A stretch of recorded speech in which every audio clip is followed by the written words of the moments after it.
जैसा कि आप सभी जानते हैं कि मिशन शक्ति कार्यक्रम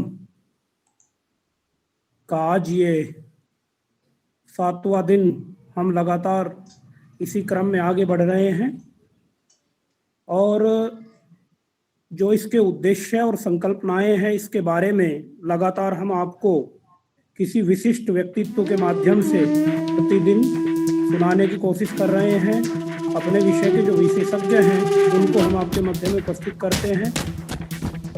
मैं इस कार्यक्रम को ये जो डीवीडी खास ऊंचाइयों तक ले जाने की दिशा में इससे मिक्स ऑफ वेरियस कार्यक्रम का मार्शल आर्ट्स हमारे महाविद्यालय परिवार की ओर से लगातार प्रयास हो रहे हैं करके ये और प्रोग्राम जैसा बनाया कि है। आज आप इसके जरिए परिचित बच्चियां होंगे अपने आप को इतना मजबूत कर हमने सकेंगी क्योंकि मिशन कोई शक्ति कार्यक्रम उनसे महिलाओं से बदतमीजी करने की संबंधित है कोशिश भी करेगा तो तो हमने उसको अधिकाधिक प्रयास धूल किए चटा हैं कि पाएंगे। हमारे मध्य में जो भी वक्ता आए वो मुख्य रूप से यानी महिला ही आए। आत्मरक्षा के लिए आज सबसे भी हमारे पहले मध्य हमें में शारीरिक और एक मानसिक महिला तौर पर स्वस्थ वक्तृत्व होना जरूरी है के और लिए हमने इसके लिए बुलाया हुआ जरूरत है। है प्रॉपर फिटनेस महिला की, नेत्री है जो वो कि हमें मिल सकती है सिर्फ और सिर्फ रेगुलर डॉक्टर एक्सरसाइज से। सुब्रा त्रिपाठी। सबसे पहले मुझे आर्म्स शायद जानकारी एक्सरसाइज। नहीं है अभी वो जुड़ पाई है या नहीं जुड़ पाई है, अपने लेकिन दाएं हाथ को तो हमारे मध्य बाहर में की ओर उपस्थित अवश्य खींचें होंगी। और उन्होंने उंगलियों को हमारे लिए समय अंदर निकाल की ओर करके रखा दबाएं। हुआ है यही और प्रक्रिया मैं ये नीचे की कार्यक्रम ओर यूं ही करें चलता रहेगा। और इससे फिर पहले बाएं कि हाथ जैसा से कि आपने दोहराएं। देखा था कि बीच में हमारे प्रिंसिपल महोदय आपके मध्य उपस्थित नहीं हो पाए थे, काफी व्यस्तता थी। एक बार बीच में वो आपके मध्य उद्बोधन के लिए आए थे तो मैं चाहता हूँ कि आज वो हमारे मध्य में एक बार जुड़े हुए हैं। अपने बाएं हाथ तो को मैं दाएं प्राचार्य से हाथ के अनुरोध करूंगा सहारे कि वो हमारे दाईं छात्रों ओर को ले जाएं इस मध्य चरण में एक बार और उद्बोधन कोहनी और को मार्गदर्शन अंदर करते की हुए ओर इस मिशन दबाएं। शक्ति कार्यक्रम की अब तक हमने जो प्रगति की है और आगे हमें क्या क्या प्रगति करनी बाकी है इसके बारे में और इसकी संकल्पनाओं के बारे में दाएं छात्रों को हाथ से मार्गदर्शन दोहराएं। करें। मैं अपने प्राचार्य महोदय डॉक्टर जीत सिंह जी से अनुरोध करूंगा कि वो हमारे इस कार्यक्रम को आगे बढ़ाने हेतु और इस कार्यक्रम की जो अपने मार्गदर्शन है दाएं वो हाथ प्रदान को करें। डॉक्टर जी सिर के ऊपर से पीछे की ओर ले जाएं और बाएं हाथ से कोहनी को अंदर की ओर दबाएं। यही प्रक्रिया बाएं हाथ से दोहराएं। अभी आपकी आवाज नहीं आ रही है। देखो अब आई। सब यस सर आ गई आवाज। सभी को नमस्कार। अपने इस बाएं हाथ वेबिनार में को उपस्थित ऊपर की हमारी ओर मुख्य सीधा वक्ता और दाएं हाथ को कमर पर डॉक्टर रख शुभ्रा जी, दाईं ओर झुकाएं। मेरे साथी शिक्षक यही प्रक्रिया प्रिय दाएं हाथ से दोहराएं। छात्र वेबिनार करते हुए मिशन शक्ति से संबंधित, तो इस बारे में कुछ बातें मैं आपको बताना चाह रहा हूँ कि महिलाओं और बालिकाओं की यहाँ पे बात हो रही है 7 दिनों से। तो महिलाओं और बालिकाओं की जो सुरक्षा, सम्मान और आत्मनिर्भरता के बारे में बात हो रही है, तो इसके प्रति जन जागरूकता पैदा करने हेतु जो शासन ने मिशन शक्ति का ये प्रोग्राम चालू करा है, इसके तहत विभिन्न कार्यक्रम कराए जा रहे हैं पूरे प्रदेश भर में और उसी क्रम में हम ये वेबिनार आयोजित कर रहे हैं।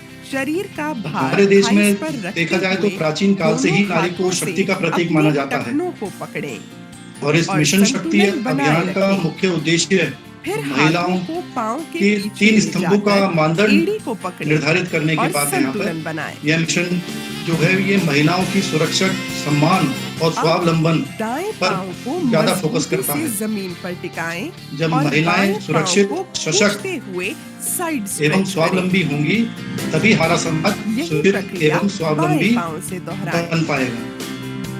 महिला एवं बालिका सुरक्षा है व्यवहारिक रूप से तभी सार्थक होगी जब हम बेटी बचाओ बेटी पढ़ाओ को सच्चे मन से स्वीकार करेंगे दोनों और इसको पांव हम जमीन सही पर साकार कर भी रहे बाहर हैं। की ओर खींचें बेटी बचाओ और बेटी पढ़ाओ चेहरा अभियान तो आप सब दाईं जानते ओर ही होंगे, याद होगा आप सबको। लेकिन शासन के व्यापक रूप और व्यापक रूप से इसको जोड़ दिया जा रहा है, लेकिन इसके बावजूद भी समाज में आज भी बेटियों के साथ बहुत भेदभाव होता है, जिस कारण समाज और में अंत महिलाओं में के स्वावलंबन मांसपेशियों को आराम प्रतिकूल या कहीं की बेहद खराब ही प्रभाव पड़ रहा है। दूसरी बात यह है कि महिला सुरक्षा में कमी के लिए वक्त में दिल्ली पुलिस ने जो स्टडी महिला की सुरक्षा कुछ में कमी ऐसी है, खास जो सिचुएशन ज्यादा अच्छी सुरक्षा नहीं हो जिनमें पा रही है, अमूमन उसके लड़कियों मुख्य पर कारण हमला अगर होता देखे है। जाएं ऐसे में तो कैसे अपना मनोवैज्ञानिक बचाव रूप करना से है, सशक्त न इस होना वीडियो के जरिए एक हम कारण ये है। सीखेंगे। आत्मविश्वास की कमी अगर तथा कोई विचारों अपने में दोनों पॉजिटिविटी की हाथों कमी, से आपकी कभी कभी कलाई को नेगेटिव पूरी धारणाएं बन ताकत जाती से हैं, पकड़ ले तो पॉजिटिविटी की कमी भी है। तो ये अपने 3 दूसरे रीजंस हाथ के हैं जो सहारे सुरक्षा के कलाई लिए को थोड़े अपनी ओर खींचे घातक सिद्ध हो सकते और हैं। हाथ छूटते ही महिला सुरक्षा को अगर हमलावर स्ट्रांग की बनाने कलाई हेतु को हमें पकड़कर बालिकाओं को उसकी शिक्षित होना घुटने के पीछे बहुत वाले जरूरी है। जोड़ पर जब एड़ी शिक्षित से होंगी वार तो करें। आत्मनिर्भर भी इससे होंगी हमलावर गिर और जाएगा। किसी भी फिर एड़ी परिस्थिति से में उसकी पसलियों पर वार सही करें। निर्णय लेने की क्षमता विकसित इससे होना, हमलावर ऐसी आवश्यकताएं हैं जो धराशायी हो हमारे जाएगा। समाज के लिए अत्यंत ही आवश्यक है। बैग स्नैचिंग हमारी प्रदेश हमेशा सरकार है लड़कियों के और लिए केंद्र एक सरकार बड़ा ने खतरा अनेक होता है। योजनाएं मगर तथा अब अवसर नहीं। केवल अब की महिलाओं को बार अगर दृष्टिगत कोई रखते आपका हुए बैग ही छीनने प्रारंभ की की है। कोशिश करे तो ये तो जरूर दिशा में याद रखें। स्वर्णिम कदम है।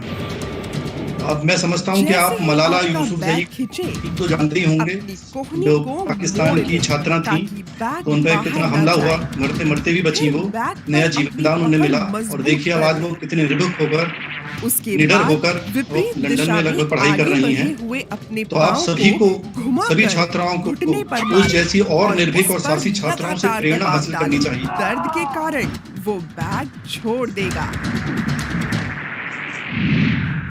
अगर देखा जाए तो हम और लड़कियों प्रत्येक का हैंडबैग विपरीत हमेशा हमारे लिए खतरा नहीं स्थितियों होता। में, और यही कई कहा बार जाता है कि जब हथियार पूरी भी दुनिया होता है। खामोश हो उस समय एक आवाज भी ताकतवर बन जाती है।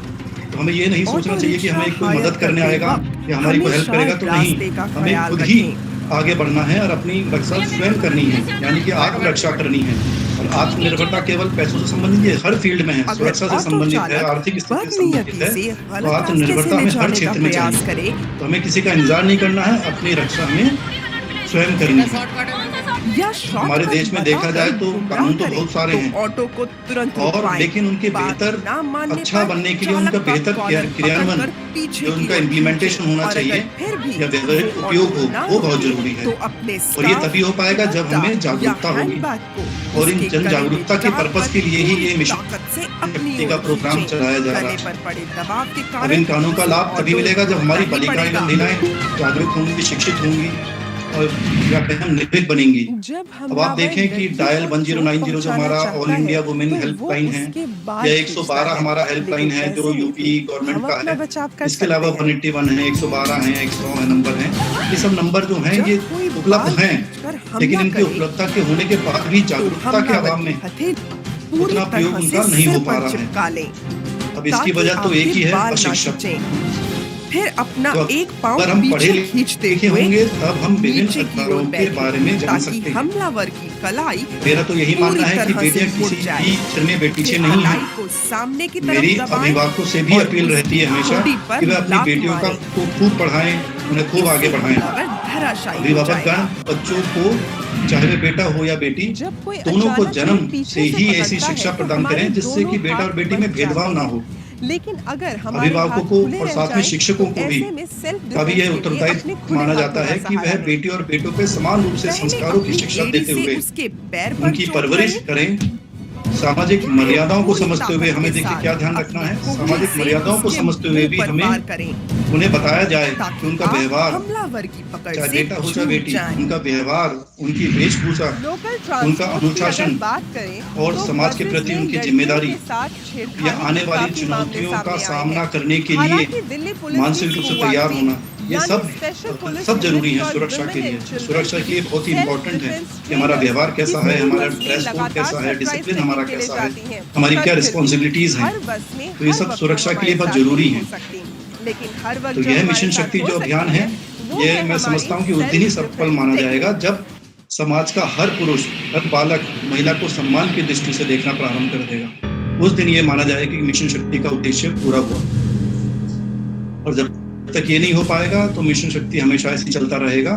लेकिन हमें कोशिश बस करनी में है, सफर चाहे बेटा हो करते बेटी हुए हो, दोनों अगर में कोई भेदभाव बिल्कुल भी ना आपको हो। छेड़े, दोनों को समझाएं कि उनकी क्या मर्यादाएं हैं, समाज में उन्हें किस तरह से रहना है, किस तरह से बिहेव करना है, और किस तरह से कमर मतलब पर उनका आचरण छूने होना का चाहिए। प्रयास करें तो इन्हीं तो शब्दों के जिस साथ तरफ मैं से अपनी वाणी को बच्चा विराम देना आपकी चाहूंगा कमर पर और छुए, मैं उसकी मैडम का यहाँ पे विपरीत दिशा स्वागत के करता हूँ, अपने धन्यवाद हाथ देता से हूँ कि उन्होंने उसके हाथ को मुख्य वक्ता के कसकर लिए यहाँ पर पकड़ें। आने के लिए वो तैयार हुई हैं और मैं उम्मीद करता हूँ और कि हमारी दूसरे छात्राएं हाथ की कोहनी उनके से उसके वचनों से चेहरे पर तेजी से वार कुछ करें। सीख पाएं। थैंक यू, नमस्कार। धन्यवाद सर।